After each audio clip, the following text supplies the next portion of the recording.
Our next speaker is Chuck Lustfield, Ph.D. He's a certified advanced golfer, has an MS in counseling, is an LPC licensed professional counselor, and is also a certified bioenergetic therapist. He's going to be talking to us today about spirituality and the body. Help me welcome Chuck Lustfield.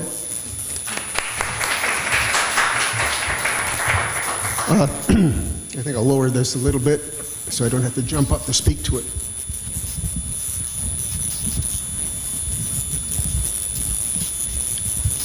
Is this okay?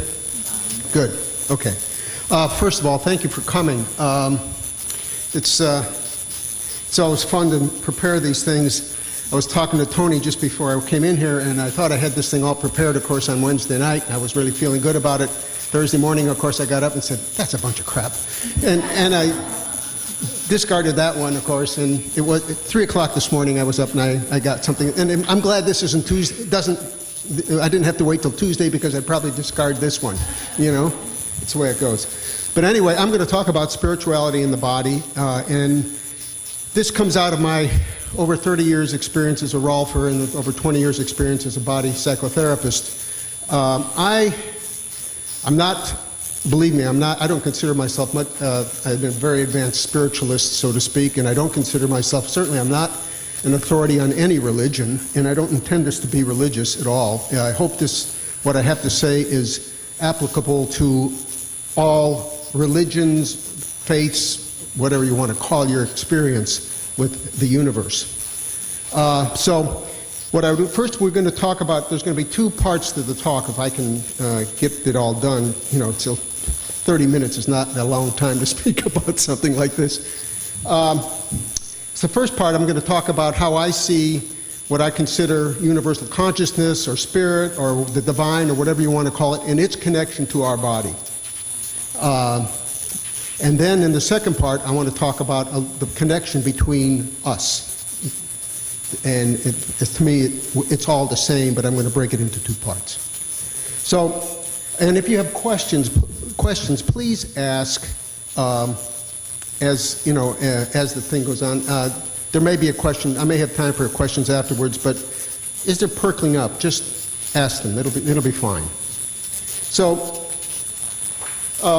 you can just follow through with me on this stuff. I noticed that, I'm going to take this outside.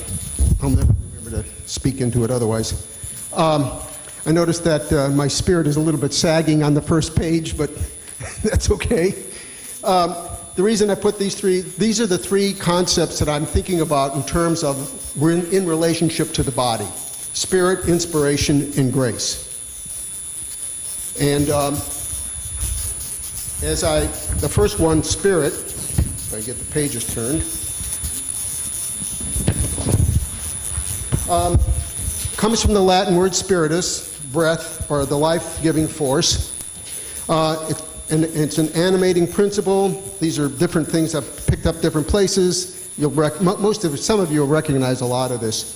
An active presence of God in human life. God, from Genesis, God created man by taking a piece of clay and blowing and breathing into it. So spirit,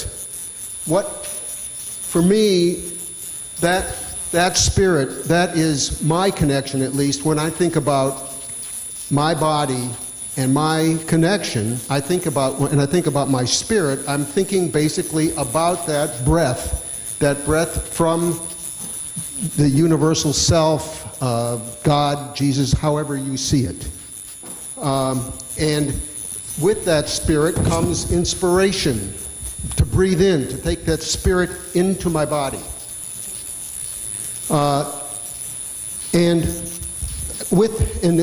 When I'm breathing in, of course, that gives me an exalting experience, an animating experience.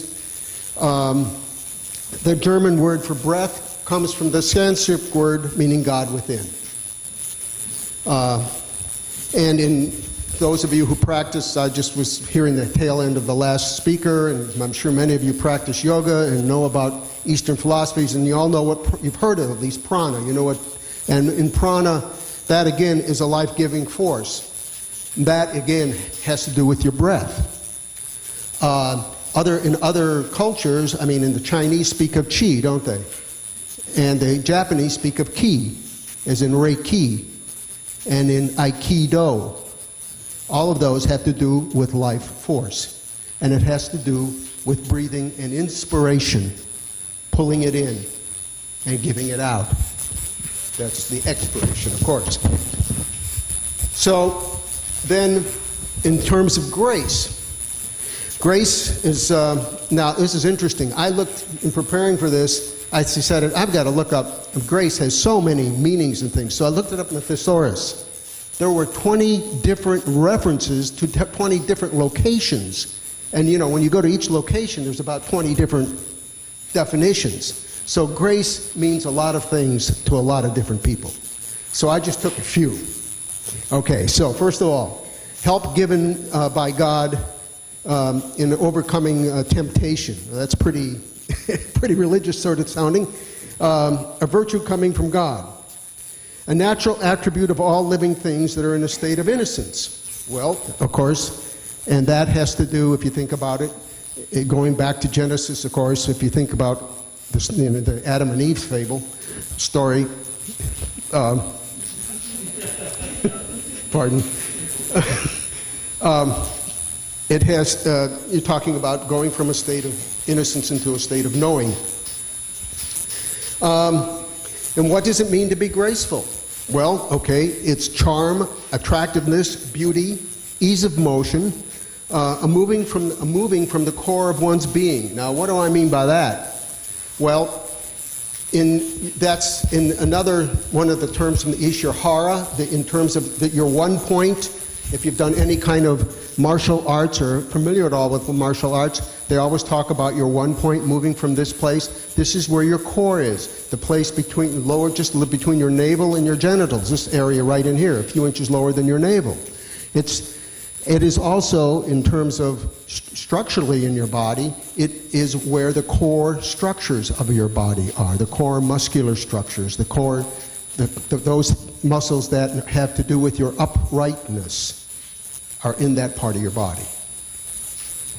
So grace and having grace, and when you think of a graceful person, if you say, well, they're very graceful, just let me throw it out. What are some of the other kinds of ideas come to you folks when you think about grace? Pardon me? Fluid movement, yeah. Flowing. Anything else? I heard good posture. Somebody else? Spiritual, okay, yeah. Calm. Mm-hmm.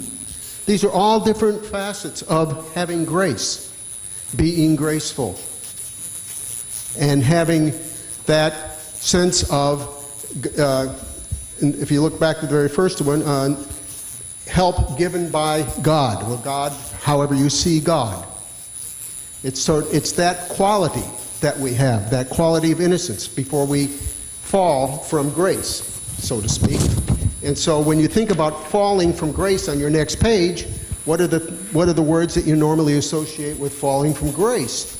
Knowledge, awareness, self-consciousness, separation from self. And that's a purposeful capital S.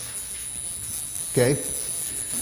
When we fall from grace, when we, in the biblical sense, Eve gave Adam the apple. Did anybody here, I know some people here heard Desmond Tutu, but if he did a thing on that in his talk, and I wasn't at the talk, but I heard the thing on KERA, and I don't know if they still have it, but if they do, I encourage you to listen to it. And he was talking about Adam, Eve, and the snake. And, he was talking basically about passing the buck. And Adam said, God said to Adam, why did you eat the apple? And he said, Eve gave it to me, it wasn't my fault. He turned to Eve and said, why'd you give Adam the apple? He said, well, the snake gave it to me. And he said, and no one asked the snake anything. But that's the knowledge and falling from grace. So they became aware of themselves, okay? And they became self-conscious. And then there's the concept of separation from self, separation from whom we really are when we become self-conscious. If you look at the next page, when you look at, I said to be conscious of self, one must perceive the feeling state of the body, and I left the word out, and to be in touch with one's self. In other words, if you're going to be conscious of self, you've got to be in your body. You've got to know your body. You don't have to be your body, but you have to be aware of your body. If you're not present, if you can't be present, you can't, my belief, these are my beliefs, you can't really be in touch with yourself. And to be self-conscious, you have to literally view yourself from outside yourself. Because when you think about it, when you're self-conscious, what are you worried about? Yeah, what is somebody else thinking about me? Not what I am, but what someone else is thinking about me. So I have to really be outside myself in order to be self-conscious. And therefore, when I do that, I'm not in touch with myself. So going back to thinking about the falling from grace, if we can stay in touch with ourselves, we can stay in a state of grace. And staying in touch with yourself has to do with being in your body and having an awareness of your body. Now, here's the question. What happens to our experience of our connection to self, to our connection to our spirit, when our body is collapsed, rigid, or contracted? What do you think? Pardon?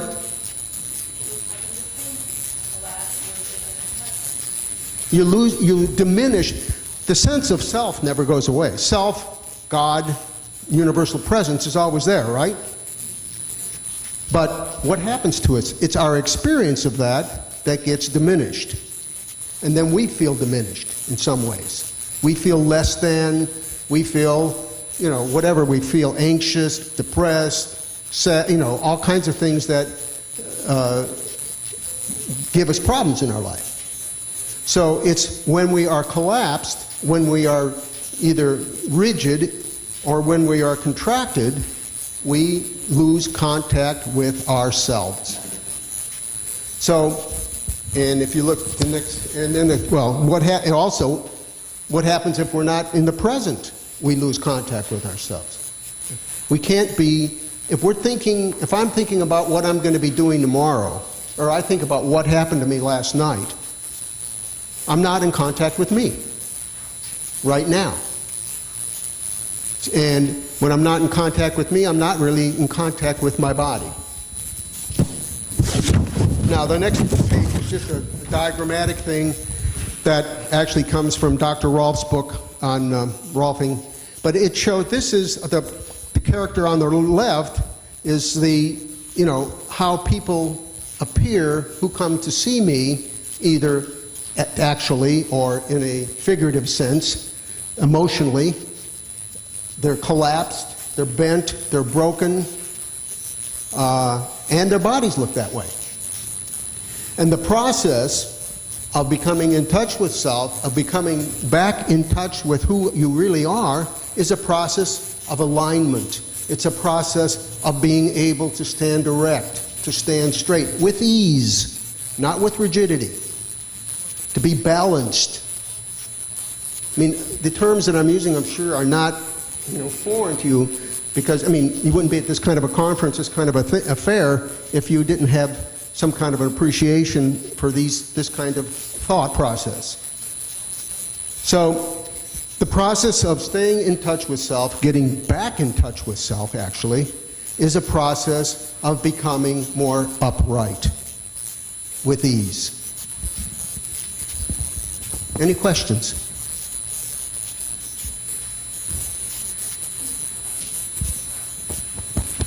Okay.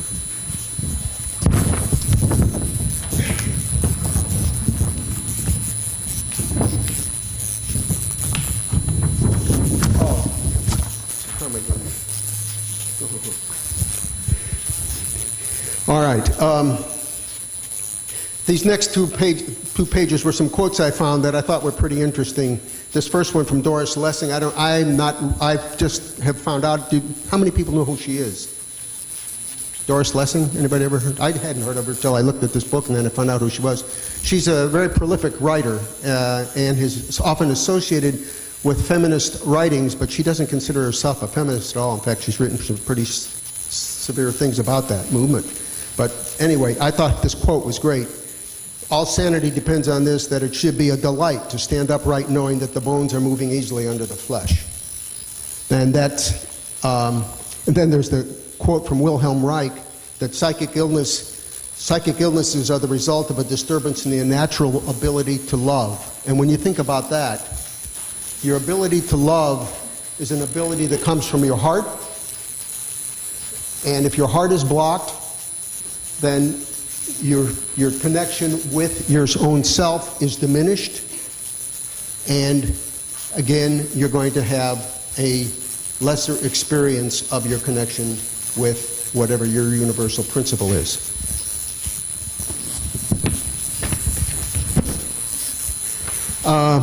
From the Buddha, the secret of both health for body and mind is not to mourn the past, to worry about the future, or to anticipate troubles, but to live in the present moment wisely and earnestly.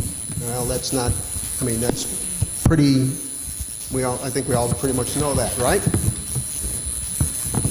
So, let me just come back to this sort of first part of what I wanted to say, and that is, in summary, that in order to be connected, my belief, in order to be really connected to your higher consciousness, yourself, the universal force, God, Jesus, however you see it,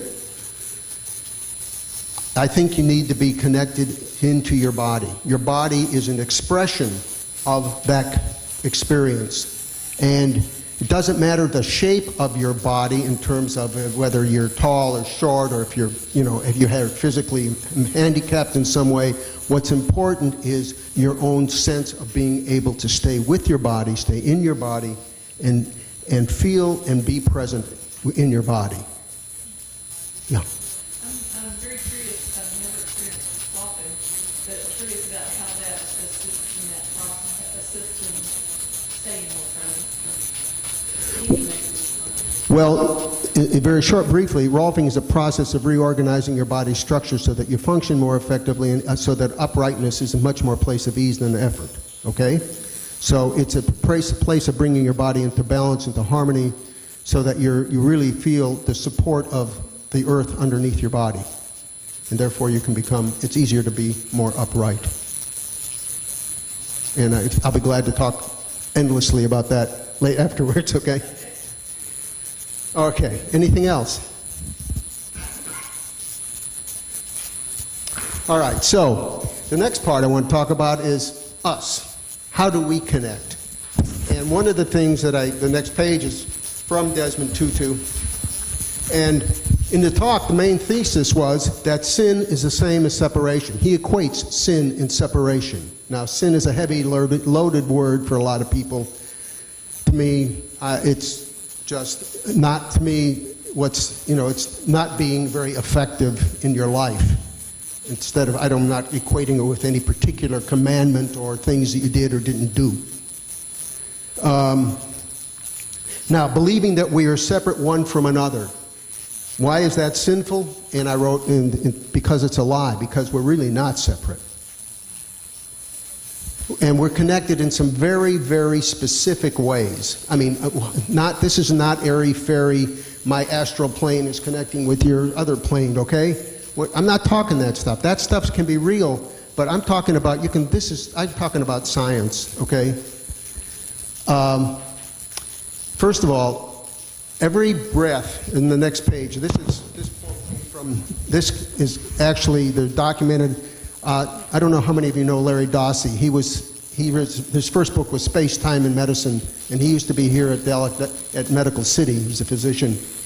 And every breath we take contains, on the average, 1 million billion, that's 10 to the 15th, atoms from every person who's been on the earth in the last few weeks, and 1 million atoms from everybody who's ever lived. So that means as we're breathing, I mean, Genghis Khan, Jesus, Buddha, Hitler, Gandhi, you name them, trolls under the bridge, Queen Elizabeth. We're taking in all that air. Now, so, that's from everybody. Now, think about us. There's probably less than 30 of us in this, looking at how many things I have left. There's less than 30 of us in this room. But we've been in this room for almost 25 minutes. We're much more intimately related than we think we are. We're connected, okay? Also, that always sort of tickles me, you know. Atoms,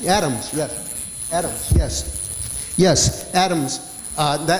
Atoms like oxygen, carbon, okay?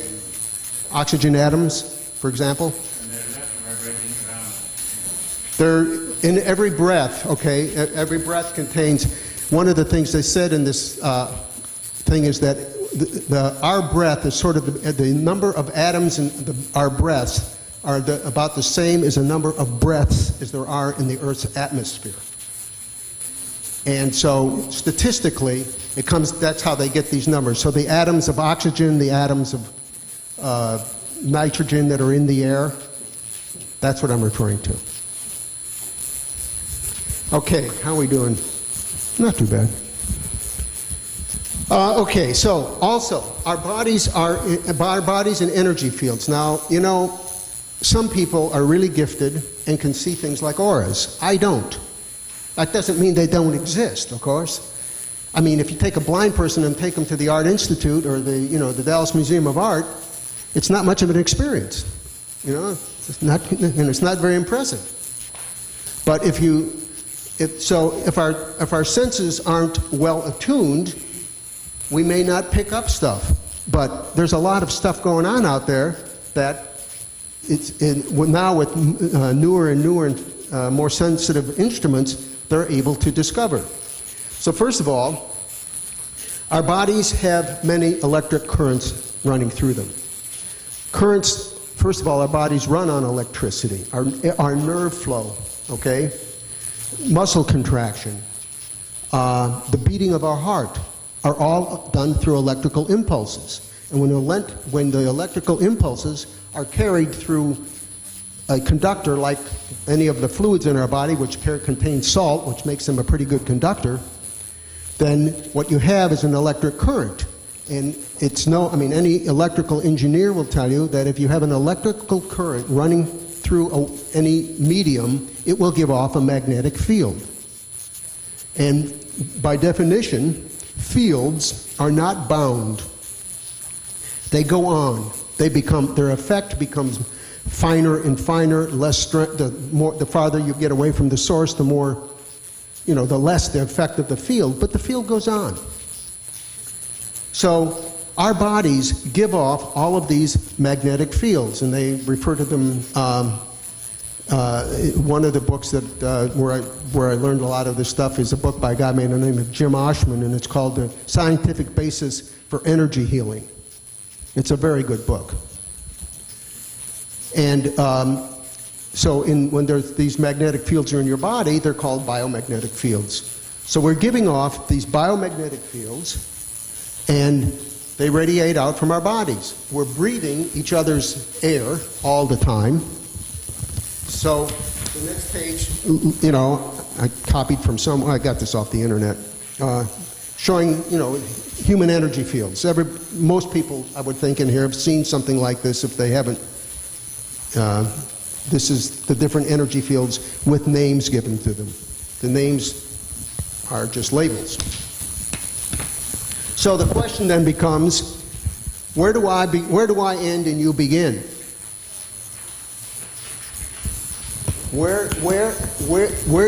How do we stay separate? Or do we stay separate? Are we separate beings? And I think this is an interesting question, because if you think about the energy field concept, well, I have my energy moving out into the world, and you have yours, and you have yours, and you have yours, and they're all emanating out, and the places that when I interact with you, the part I can see, touch, and feel, it's sort of like the condensation of all that energy. And that's the only thing that we really know how to relate to, most of us, right? Some of us can relate to the other fields. Some of the really esoteric healers can do that. But for the general public, we're pretty much satisfied, in fact, overwhelmed oftentimes, just having to deal with what we can touch, see, and feel, right? So, it's an interesting question because I was thinking about this while I was thinking about this talk, and said, okay, if we're all one, are we really all one? I mean, there's a lot of statement that all there is oneness. That's Buddhist, right? Just oneness. So then, if that's true, how come when I get really, really close to you or to any one of you, we start to feel uncomfortable? You're in my space. How does that happen? I mean, if that's just me over there, coming closer to me. Well, I'm not sure. I don't have the answer, really. I mean, I've talked to somebody who said, well, that's just because you're not in touch, you're not evolved enough to be to consider that as oneness. I said, well, yeah, what happens if I just come up right close to you and just start licking all over you? How do you think about that? I think you'd probably not like it. Or if I punched you or stabbed you, So, I mean, this is a question I just want to leave you with. It's not, I don't have an answer for it, but think about it. If there's oneness, then how do we have these feelings for one another? Okay, I got to get out of here. My watch must have, I'm looking at the hour, and okay. Anyway, I didn't get to the end of it. That's okay. I've really appreciated being here. If you have any questions, I'll step out and back and we'll talk. Thank you very much.